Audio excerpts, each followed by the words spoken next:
hemos visto, digamos, a lo largo de estas sesiones, las posibilidades maravillosas de armonización interior que nuestra corporalidad y nuestro espíritu pueden tener, aunque también hemos detectado los riesgos y tentaciones de dominar y usar a las personas. Entonces, lo que nos hemos acercado es a la complejidad interior del ser humano. Las decisiones más importantes de la vida no son fáciles, por eso no hay más remedio que discernir. Es decir, distinguir en nuestro propio interior qué nos motiva, qué nos mueve y hacia dónde nos conduce lo que decidimos. Entonces, ¡Hola! ¡Qué bien!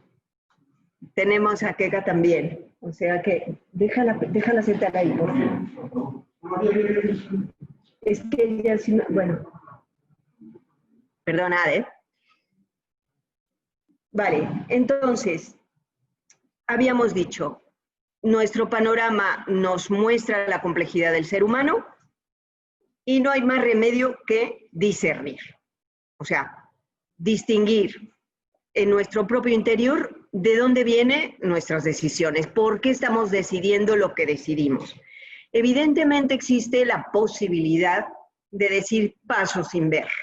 O sea, hay gente que prefiere no complicarse la vida, decir, a mí no me compliques, yo decido de manera espontánea, me guío por lo que siento en cada momento, ¿no? Se sienten como más libres y les parece muy cansado y fatigoso el ejercicio de tenerse a prever las consecuencias de cada acción.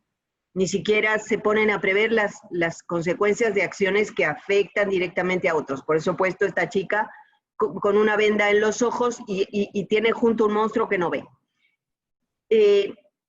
En sentido estricto, esto sería la frivolidad. Es decir, no tomarse en serio la vida, no darle a cada decisión su importancia.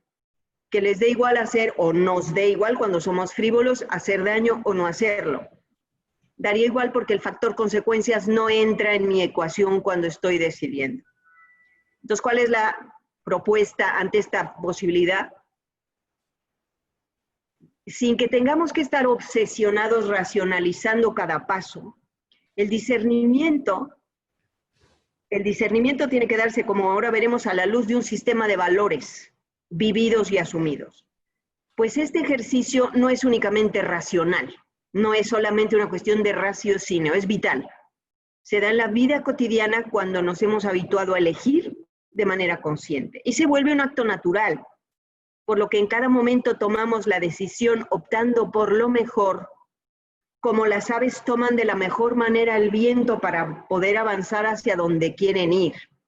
Es decir, cuando nosotros decimos hay que tener una espontaneidad madura, es lo que dice el Papa, no estamos hablando de una obsesión de darle vueltas y vueltas y vueltas a las cosas porque te quedarías, digamos, paralizado. Entonces, entre el paso sin ver y el discernimiento que además termina siendo ya una segunda naturaleza, pues hay todo un proceso que veremos cómo es. Es lo que el Papa nos llama a discernir según un sistema ético.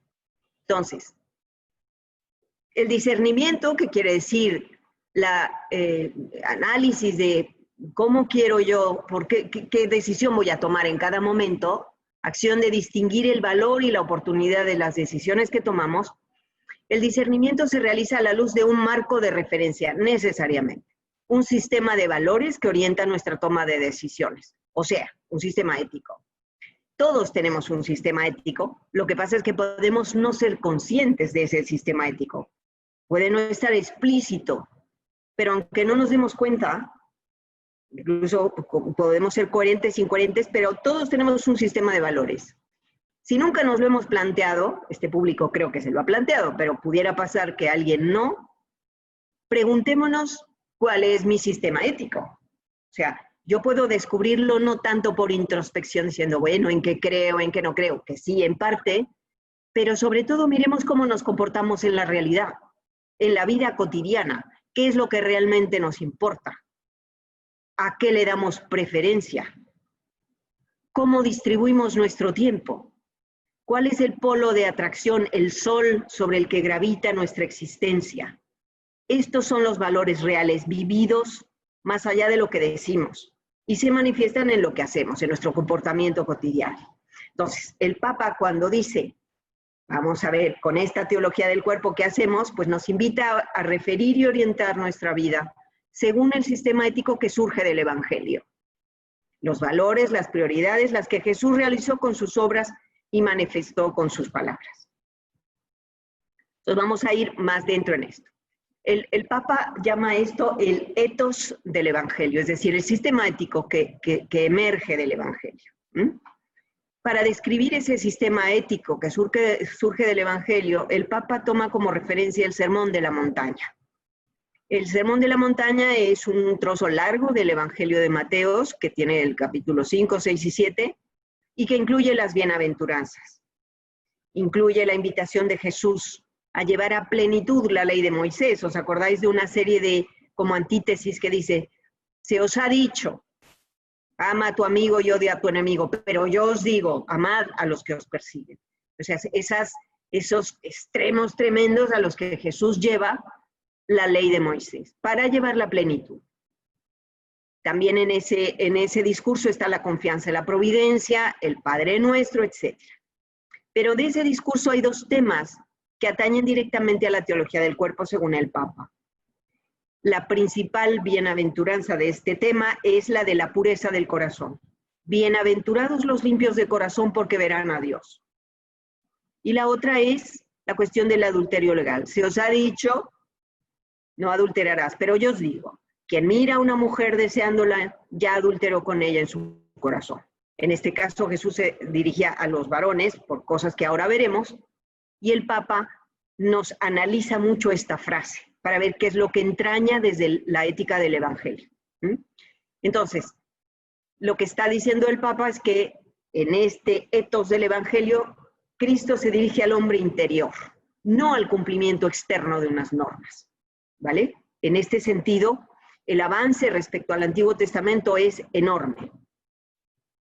¿Qué llama el Papa el hombre interior? Pues cuando dice el hombre interior, obviamente se refiere a las personas, de cualquiera de sexo, condición, edad, etc. Es el sujeto que toma decisiones éticas en el interior de su corazón. En el Antiguo Testamento, pues todo estaba apoyado en el cumplimiento legal de unas fórmulas, o por lo menos llegó a ser así. Y Cristo lleva ese cumplimiento a plenitud, interpelando al hombre interior, es decir, la persona, el sujeto de las decisiones. Dice el Papa, una moral viva, existencial, no se basa solamente en unas normas y mandamientos, preceptos y prohibiciones. La moral en la que se realiza el sentido del ser humano se basa en la percepción interior de los valores. Cuando yo realmente comprendo el valor, y es la que nace del deber como expresión de la conciencia, porque yo siento que tengo que actuar de una determinada manera, no porque me lo digan, sino porque yo siento que tengo que hacer eso. Es la respuesta de mi yo. Entonces es la adhesión de la persona a algo que ve claramente que es un valor. Entonces el ethos del Evangelio del hombre interior nos hace entrar en la profundidad de la norma, su sentido profundo y de nosotros mismos, donde coinciden las dos. Entonces, Cristo en estas frases que ahora veremos, que profundizaremos, se dirige al hombre interior, la persona que en su corazón, a través de su cuerpo, pero desde su corazón se relaciona con la otra persona. El corazón es esa dimensión de la humanidad en la que se produce el significado que llamaba el Papa, ¿os acordáis? Esponsalicio del cuerpo, quiere decir, el cuerpo como vehículo del amor, del aprecio, del respeto. Ese es el sentido, el significado esponsalicio del cuerpo. Entonces el Papa se dirige a ese hombre interior, a esa persona. El Papa dice que Cristo se dirige a esa persona para llamarla a caminar y salir del marasmo en que puede estar. Entonces, la frase que el Papa cita es tremenda cuando dice Jesús, pero yo os digo, quien mira a una mujer deseándola ya adulteró con ella en su corazón. Lo primero que hace el Papa es deshacer el equívoco más frecuente y fuerte, fuente de malentendidos. Dice el Papa, toda persona tiene en su interior la experiencia del deseo. Es intrínseca al corazón humano. Entonces, El problema es cuando mira con concupiscencia, haciendo del otro un objeto, porque entonces desaparece el significado esponsalicio, el deseo de comunión de las personas. Simplemente se vuelca en un uso del otro. Entonces, esto dice el Papa, y esto es tremendo, puede suceder tanto dentro como fuera del matrimonio. Porque si los esposos, y lo dice claramente el Papa, se miran así mutuamente, en realidad sería un adulterio aunque estuvieran casados. Cosa que es fuertísima. Es decir, el Papa está diciendo, y me acuerdo perfecto el día que lo dijo en la catequesis en el año 83, 84, yo estaba estudiando teología en Madrid, el periódico El País dijo, el Papa ya está culpabilizando la sexualidad, diciendo que ni siquiera en el matrimonio, no entendieron nada, nada. Pero los del ABC tampoco entendieron nada. El Papa está canonizando el matrimonio. O sea, nadie entendió nada, esa es la verdad. Lo que estaba diciendo el Papa es, por favor, no se usen. La perenne atracción mutua entre varón y mujer es una invitación a la comunión por medio del cuerpo, pero no se queda en el simple deseo, o sea, no es el simple deseo natural, deseo sexual natural y digamos normal, sino que es un deseo concupiscente, quiere decir que hace del otro un objeto para usarlo y empequeñece la calidad de la relación hasta hacerla desaparecer. Eso es lo que está diciendo, y por eso dice, ojo, que además esto es para hombres y mujeres, no solamente el varón respecto a la mujer, sino la mujer respecto al varón, idéntico.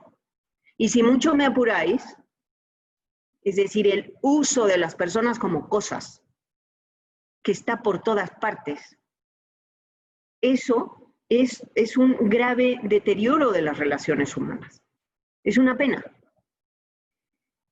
Otro equívoco que deshace, y que habíamos dicho ya, pero lo repito por su importancia, es que Jesús no es maniqueísta.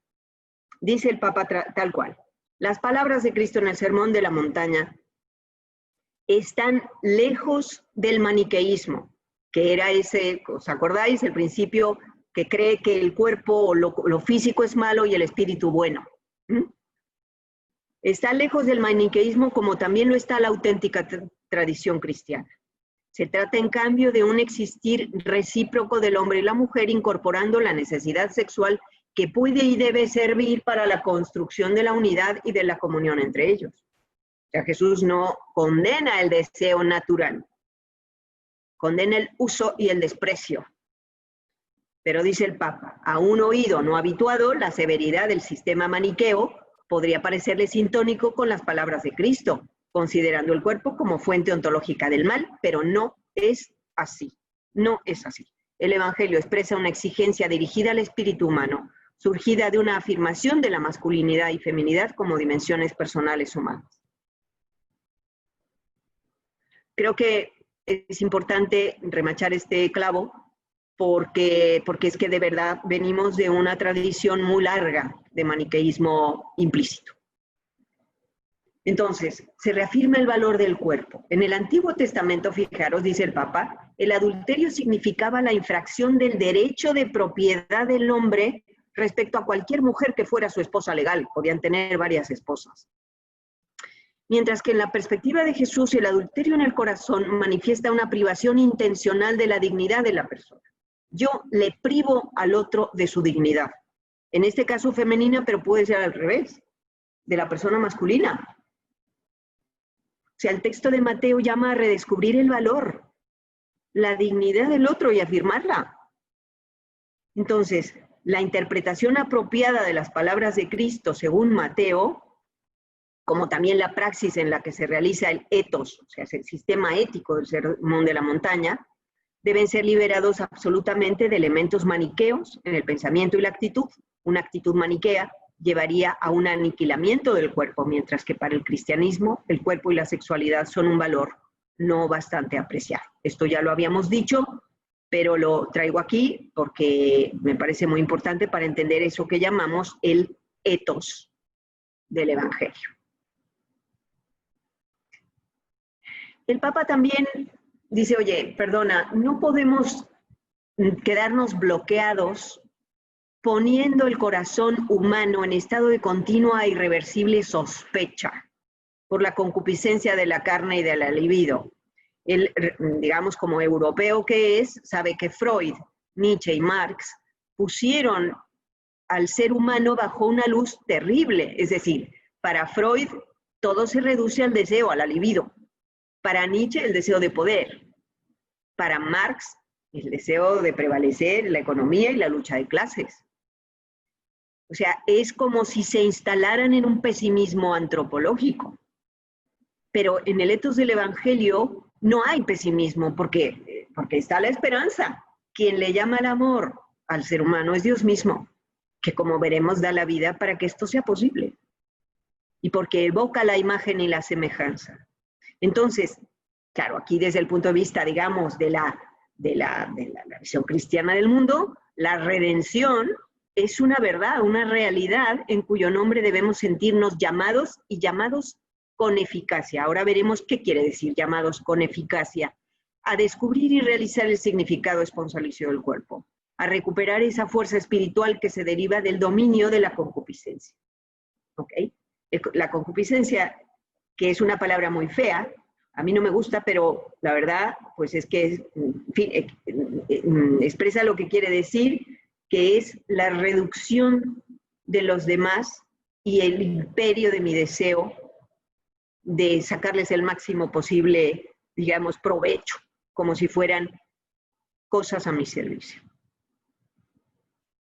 Entonces dice el Papa una cosa muy curiosa, que el eros y el ethos, o sea, el mejor erotismo y la ética convergen en el corazón humano. Lo erótico y lo ético convergen en el corazón humano, dice el Papa. Para Platón, eros significa esa fuerza interior que arrastra al ser humano a todo lo que es bueno, verdadero y bello. Más allá, incorporando la atracción sexual, pero va más allá, ¿vale? Entonces, esa llamada a lo bueno, verdadero y bello se contrapone a la triple concupiscencia, que era esa reducción. Para los que no estaban, la triple concupiscencia es la de los ojos, la concupiscencia de la carne y, sí, el orgullo de la vida, dice San Juan. Y la concupiscencia de los ojos es mirar a los demás solamente en cuanto a cosas, no para comprenderlos, no para ayudarlos, no para quererlos, sino como una especie de objeto de consumo. Por eso decimos y sentimos que ¿cómo se llama esto? La pornografía es una pena, porque es la típica cosa que es el otro como espectáculo que a mí ni me interpela, ni me interesa, ni nada, simplemente veo por la simple y brutal satisfacción de ver. Esa es la concupiscencia de los ojos. La de la carne es usar al otro para mi bien, para mi simple satisfacción, y el orgullo de la vida es yo sentirme como Dios. Entonces, según el Papa, las palabras de Cristo significan un espacio donde convergen el eros, esa tendencia a lo bueno, lo bello, y lo verdadero, y la ética. Es una llamada que descubre la dignidad del otro y libera la capacidad de amar a la que hemos de abrir el corazón. Entonces, dice el Papa, es necesario encontrar continuamente en lo que es erótico el significado esponsalicio del cuerpo y la auténtica dignidad del don que es el otro para mí. Esa es la tarea del espíritu humano, es una tarea ética. Es en ese sentido, lo erótico. O sea, aquí lo que está diciendo el Papa es que no tienes que bloquear absolutamente todo lo que es erótico en el más noble de sus sentidos. Tienes que incorporarlo, tienes que, de algún modo, transformarlo. Y entonces llegas a lo que él llama esa espontaneidad madura. O sea, quien acepta este sistema ético fundamentado en Cristo, o sea, decir, sí, yo quiero vivir así, está llamado a una espontaneidad plena y madura en las relaciones que nacen de la atracción natural entre la masculinidad y la feminidad. Ahora, el Papa no te niega que es una cosa no fácil. O sea, las palabras de Cristo son rigurosas. Exigen que la persona en sus relaciones con las personas del otro sexo tenga plena y profunda conciencia de sus propios actos, especialmente de los de su corazón, y sea capaz de calificarlos con madurez, que sea señor o señora de sus impulsos íntimos, para sacar de ellos lo que conviene a la pureza del corazón. En una tarea de discernimiento, y vamos a decir así, purificación, que elimina lo que hay de uso, lo que hay de desprecio, lo que hay de prevalencia, lo que hay de dominio, y se pone a favor del amor. Y entonces parece mentira, pero ese discernimiento nos lleva a ser mucho más espontáneos. Podemos ser más espontáneos si discurrimos por este camino de que además, aprovecho para decir, no es solamente cristiano todavía. Es decir, aquí lo único que está diciendo es, o sea, eso puede ser ya desde el punto de vista humano. Alguien que no tuviera fe perfectamente puede revisar si está usando a los otros o está teniéndoles respeto y afecto y benevolencia. Aquí todavía no estamos hablando del todo de la redención. Entonces, otro tema tremendo sobre la cuestión de la pureza e impureza moral. Él señala que en el Antiguo Testamento se atribuía gran importancia a las abluciones rituales, o sea, se lavaban después de, por ejemplo, de tener un parto.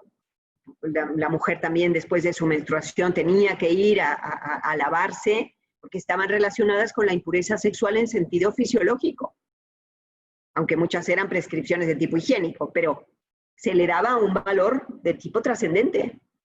Entonces Jesús, la pureza no se refiere primero solo al aspecto sexual de la vida, la pureza es en todo, a toda la esfera de nuestra relación respecto a Dios, nosotros mismos y a los demás. Y Cristo, digo aquí, no nos invita a volver al estado de inocencia originaria, como decíamos, no es volver al paraíso perdido, sino a encontrar sobre lo que humanamente somos esas formas vivas de ser personas nuevas, obviamente con su ayuda.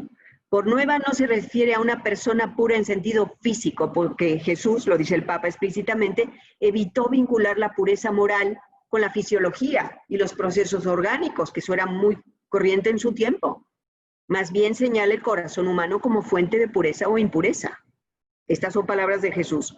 No es lo que entra por la boca lo que hace impuro al hombre, sino lo que sale de ella, es decir, lo que le sale del corazón. Envidia, maledicencia, ira, orgullo, odio, desprecios, etc. O sea, y dice el Papa, el etos de la redención está anclado en el realismo antropológico. Manifiesta la pureza del corazón como exigencia del amor.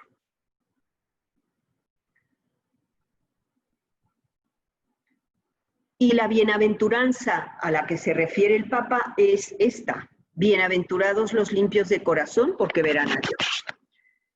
Las personas que se arraigan, que nos arraigamos en el amor de Dios, confiamos en Él, como decíamos la vez pasada, llegamos a tener esta espontaneidad progresivamente, espontaneidad madura.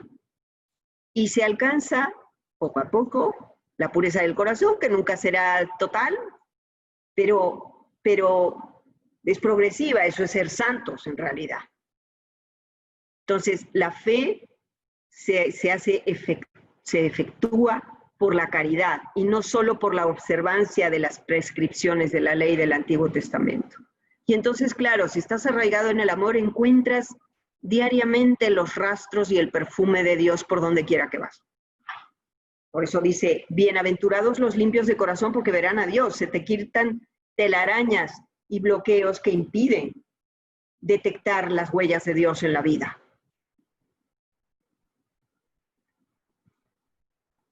Entonces, el otro día que tuvimos un encuentro con algunos amigos de Ramón Linares, decía, bueno, ¿y Dios cómo entra en todo esto?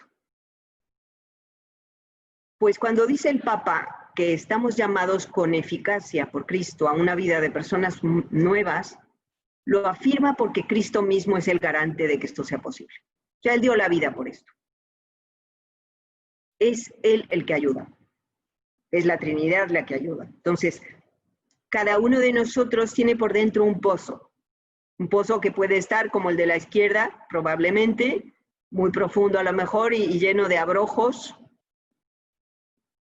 o si está limpio, de orgullos, de resentimientos, de odios, de envidias, de iras, etcétera, pues mana agua de Dios, es decir, Dios mismo está dentro nuestro. Dentro nuestro, pero no solamente de cada uno, sino que somos como vasos comunicantes.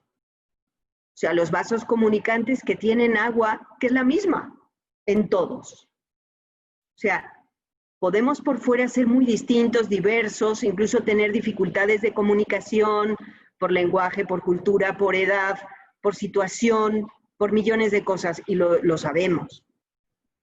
Pero si estamos abiertos por dentro a esa presencia amorosa, a ese alguien que nos une de manera profunda, trascendente, irrompible, entonces somos uno. Más allá de cualquier acontecimiento. O sea, allí sí, evidentemente, ya esto es una cuestión trascendental, no es por nuestras fuerzas. O sea, humanamente no se llega aquí. Esto es un don sobrenatural. Esa agua es un don sobrenatural que brota. Cuando, recordaba el otro día, cuando Jesús le dice a la samaritana, si conocieras el don de Dios y quién es el que te pide de beber, le pedirías agua. Y Él te la daría y dejarías de tener sed. Porque hay un misterio aquí, en que nosotros podemos sumergirnos en esa agua. Y misteriosamente dejamos de estar tan sedientos del amor de otros. No quiere decir que no lo necesitemos, ojo, porque no es un espiritualismo, no, es un misterio. Yo no lo sé explicar de otro modo, pero lo hemos visto vivir y a veces lo podemos gustar. Que es dejar de estar uno como un pan seco que se traga al otro porque está absolutamente sediento. O sea, hay algo que te llena por dentro y que te llena y que dejas de ser un indigente. No quiere decir que no seas social, que no tengas un diálogo, que no necesites, obviamente, a las personas, pero deja de ser una necesidad tan absolutamente de indigentes. Y esta es la comunión de los santos. Esto es lo que se llama la comunión de los santos. Y para ello tenemos que ponernos a favor de este don, colocar toda nuestra libertad en esta dirección. O sea, para que nosotros seamos así, para que podamos vivir toda esta espontaneidad madura, obviamente hay que, bueno, abrirse al don de Dios, como la samaritana se abrió. ¿Hay alguien por ahí que tiene su micro abierto? Entonces, recordando el camino recorrido, el Papa en estas catequesis toca estos temas preciosos, releyendo el relato del Génesis sobre la creación de los seres humanos y entendiendo este texto desde la mirada de Jesús. Vio Dios que era bueno cuanto había hecho, cada ser creado está bien. Era muy bueno lo que había hecho. Los primeros seres humanos vivían en una desnudez que significaba el bien originario de la creación divina. Y dice el Papa, toda la sencillez y plenitud de la visión a través de la cual se manifiesta el valor puro del cuerpo y del sexo. Dios crea por amor y esto solo puede ser comprendido por el ser humano. Fuimos creados para vivir en unidad con otros, en comunión, que incluye el amor y la libertad. El cuerpo manifiesta a la persona, más allá de que sea varón o mujer, es persona. Alguien amado por Dios de manera directa e incondicional por ser él o ella misma, individualmente. La persona es un don irrepetible para el otro. El cuerpo humano y solo él es capaz de hacer visible lo invisible, que es lo espiritual y lo divino. Lo hace visible libremente, porque nosotros en la naturaleza vemos la mano de Dios, pero expresarlo con la libertad, solo el ser humano. Existimos para alguien, somos imagen de Dios no tanto en el momento de la soledad, cuanto en el momento de la unidad o comunión con otras personas. La raíz del ser humano es el amor que acoge y es acogido. El pudor y la vergüenza del cuerpo surgen con el pecado. El pecado está en la desconfianza y en el deseo de poder. La salvación está en la humildad, la confianza y la aceptación de nuestros límites. La redención, Cristo mismo nos hace capaces de tener una espontaneidad madura, que es el último tema que hemos tratado. Y ya está. Gracias por la paciencia.